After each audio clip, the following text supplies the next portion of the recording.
Welcome to the Genius Factory. Enjoy the video. You start now by confirming the unit has at least 50% charge and the hose is intact. That prevents mid-session interruptions. Next, put on thin, moisture-wicking socks and sit so boots lie flat. This avoids bunching under pressure. Connect the hose to the boot port until you hear the click, then select Mode 1 for a gentle initial inflation. Once inflation begins, observe for even expansion. This first step sets correct fit and avoids pinching or pressure hotspots.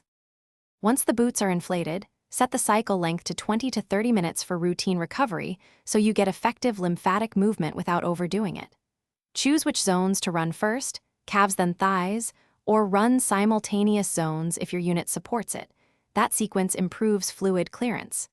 Increase pressure gradually in 1 or 2 increments until you hit firm but comfortable compression. Make sure to breathe and relax. Steady cycles move fluid and reduce soreness more efficiently than abrupt pressure changes. To finish, power down the unit and allow full depressurization before you remove the boots. Removing under pressure risks skin pinching.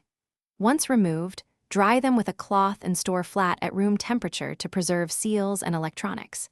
If you notice uneven pressure or a loss of cycles, stop and check the hose connection and port seating, then reseat the boots and run a short test cycle. If the issue persists, power cycle the unit. That fix resolves most communication or sensor hiccups. Thanks for watching. If you found this helpful, don't forget to like and subscribe.